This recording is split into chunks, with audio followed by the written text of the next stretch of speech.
महाराष्ट्र के पूर्व मुख्यमंत्री उद्धव ठाकरे और एमएनएस प्रमुख राज ठाकरे ने मुंबई के एक मंच पर आकर इस बात की बहस छेड़ दी है कि क्या मराठी अस्मिता का दांव फिर से काम करेगा। उद्धव और राज के साथ आने की घटना 20 साल बाद हुई है। इस रैली में उद्धव और राज ठाकरे ने अपने इरादे साफ किए और कहा कि जो बाला साहेब ठाकरे नहीं कर पाए वो महाराष्ट्र के सीएम देवेंद्र फडणवीस ने कर दिखाया, यानी बीजेपी ने उन दोनों भाइयों को एक कर दिया। अब यहाँ पर हमें आपको बताना होगा कि पिछले दिनों महाराष्ट्र में हिंदी को लेकर हुए विवाद के बाद उद्धव और राज ठाकरे ने एक मंच पर आने का ऐलान किया था और विरोध इतना ज्यादा बढ़ गया था कि महाराष्ट्र की महायुति सरकार को अपना फैसला वापस लेना पड़ा था। अब उद्धव और राज के साथ आने के राजनीतिक घटनाक्रम पर बीजेपी की पैनी नजर है।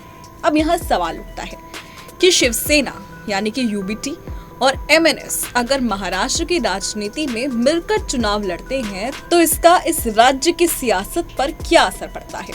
बता दें, इस रैली से पहले सोशल मीडिया पर एक क्लिप बहुत वायरल हुई थी जिसमें एक शेर को जंगली कुत्तों को खदेड़ता हुआ दिखाई दिया। इसके जरिए स्पष्ट रूप से संदेश दिया गया था कि ठाकरे वापस आ गए हैं। इस रैली में एक बड़ी बात ये भी देखने को मिली कि उद्धव और राज ठाकरे ने रैली में अपनी अपनी पार्टी के नाम, झंडे और चुनाव चिन्ह तक का इस्तेमाल नहीं किया।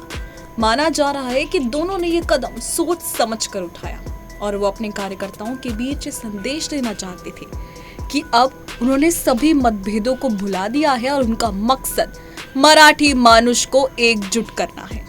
यहाँ हमें याद दिलाना होगा कि रैली से ठीक एक दिन पहले फडणवीस ने यह भी कहा था कि मराठी गौरव की बात करना गलत नहीं है, लेकिन मराठी नहीं बोलने वालों को डराने या उन पर हमला करने का लाइसेंस किसी को नहीं मिला है। इसके अलावा एक बात और ध्यान देने वाली है कि उद्धव और राज ठाकरे ऐसे वक्त पे एक मंच पर आए हैं जब जल्द ही बीएमसी और स्थानीय निकाय के चुनाव होने हैं।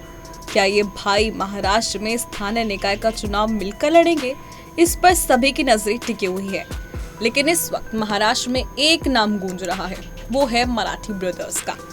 अब ऐसे में देखना होगा कि क्या ये भाई मिलकर बीजेपी की परेशानी बढ़ाएंगे या बीजेपी इससे पहले ही अपना कोई दांव चलेगी। फिलहाल अभी के लिए सिर्फ इतना ही, लेकिन देश और दुनिया की तमाम खबरों के लिए आप देखते रहिए पंजाब केसरी.com।